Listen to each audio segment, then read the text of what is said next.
Hey guys, what is up? Redmaster here, and welcome back to another episode of TV Commentary. Now, I got a lot of positive stuff off of the pilot episode. A lot of you guys enjoyed it. You thought may have been useful, or it was just fun hearing maybe someone give the play-by-play of it. But regardless of your thoughts about it, we are back to do another one. This time I'm going to try and shorten it to maybe 2 matches. Maybe I'm going to find ones of good length. Maybe at least 18, 20 turns about. Maybe a little over.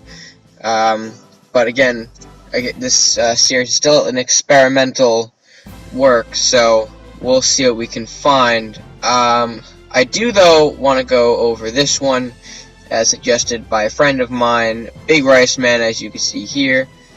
Number 81 on the leaderboard versus pissoco at number 89. So let's go right into the play-by-play and see what happens. So probably it's going to be an undead versus maybe undead battle. We'll see. So pissoco uses the Medal of Bravery, and in comes an acolyte right down the middle. That's going to use the medal, of course. BigRiceMan counters with an Army of the Damned. So now 3 zombies, one both above and below the castle, and 1 on the lower end. So pissoco plays an altar, while BigRiceMan now is going to use Grotesque Offering on one of his zombies there. He's keeping his zombies nice and spread out so the acolyte doesn't get him. That's a smart play by him. Don't want to end up generating more of those zombies. So right now, Witch Doctor has been played. His hand's not looking too good, so again, we're going to have to use that Grotesque. Draws off a Ship of the Damned and a Witch Doctor. He's going to have to play that ship, though, to bulk up his forces.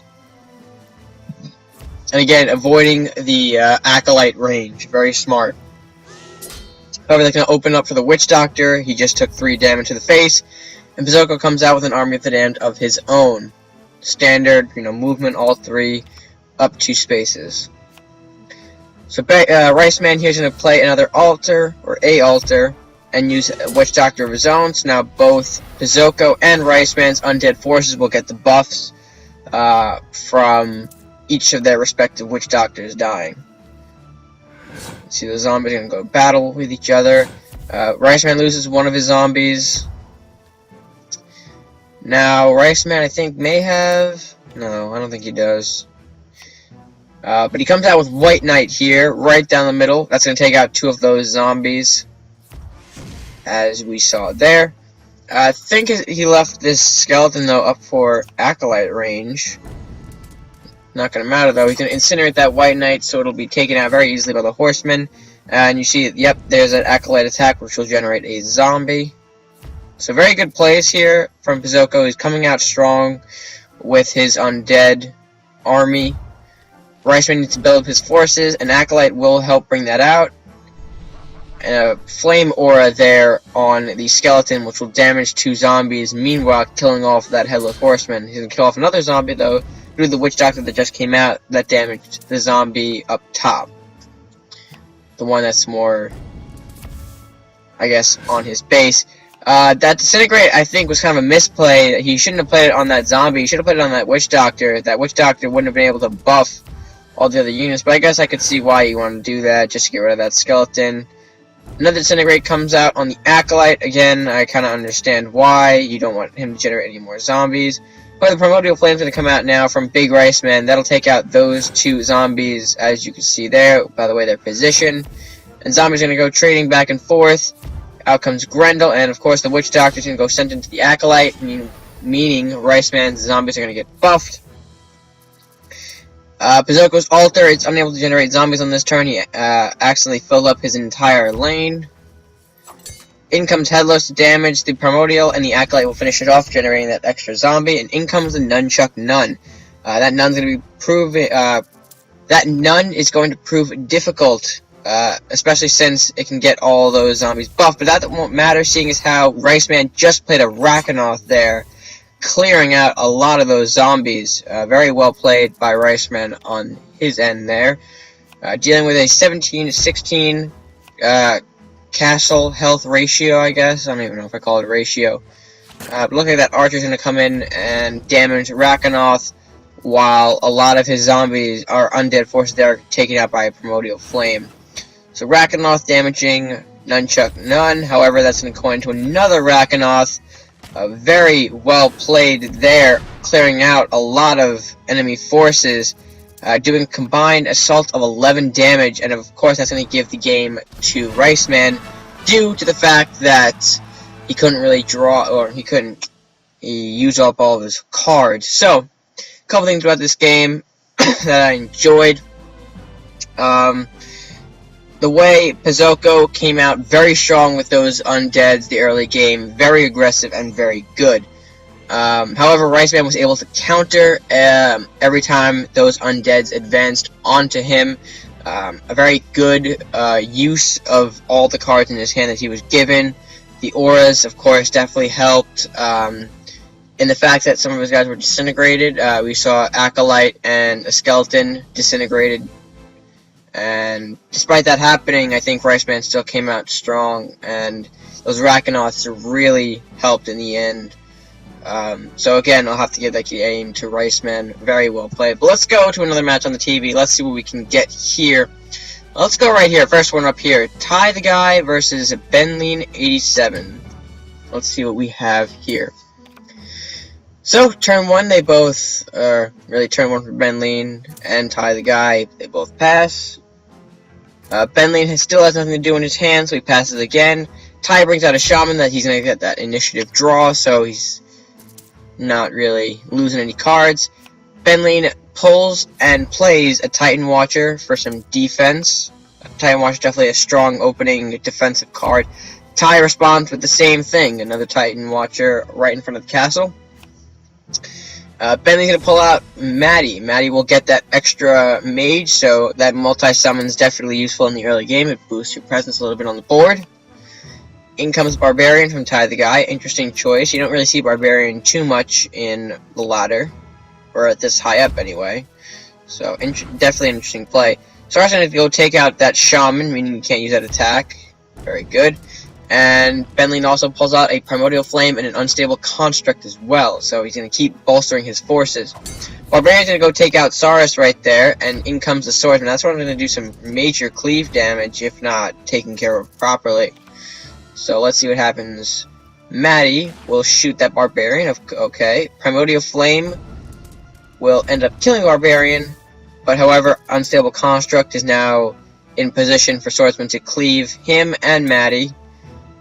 In comes Robbins now. Robbins is going to give Tai 2 Merchant's Favors, and he'll attack. I'm not sure how smart that was. Oh, there we go. I forgot that cleave. Very, very good there. Very, quick thinking on his part. That's the word. So in comes Gorilla right now. I'm not sure if that was the smartest play to use Gorilla like that. It severely weakens him. Meaning, yeah, now the Archer is going to be able to just... And there goes the Gorilla. So, again, I think the Gorilla is a card that you have to play very offensively. You know, not take any attacks, but meanwhile force your opponent to attack it.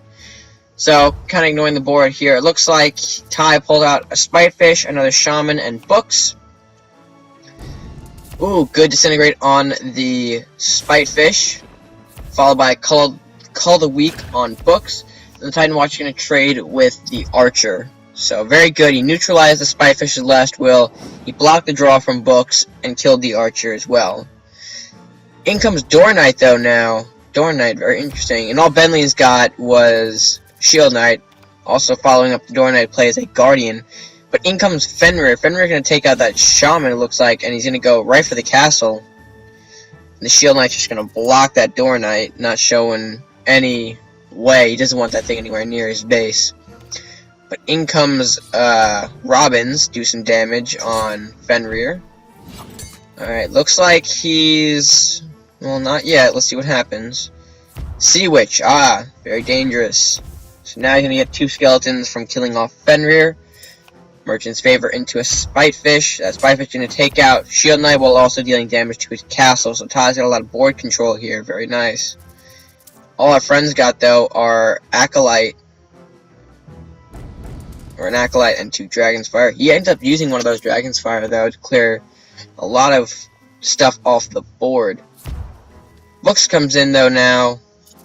It's followed by... well, that's pretty much it. Nothing else to follow up the Books play. Now Sudden Death's kicking in, both taking 2 damage to the castle. Bentley is down to 16, and Tai is down to 13. Acolyte comes in now. Looks like he's gonna get that zombie.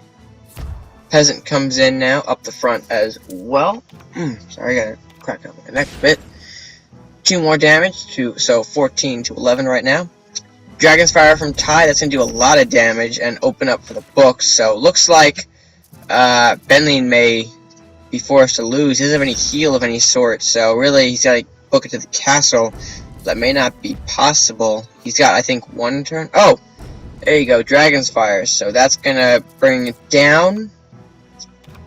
So Tai's has to get some sort of damage, or else it's over. He plays Merciless Santa. Maybe he's hoping to draw a burn of some kind. Archer, no, it doesn't look like he's got anything to burn. Like Castle Merchant's Favor, Phantom Strike. He's gonna get rid of the Acolyte, if anything. Yep, gets rid of the Acolyte. So it looks like Bentley was the victor. So, very interesting game here. I'm kind of debating this game a little. It was back and forth a lot. However, those Dragon's Fire, as you saw, were very powerful, both in board clear and in castle damaging.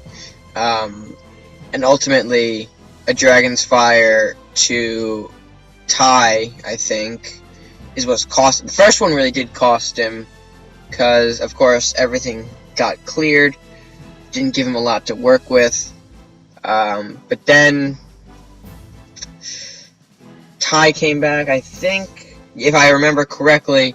Tai did come back with a Dragon's Fire of his own, but then closely followed up by Bentley's second Dragon Fire. So,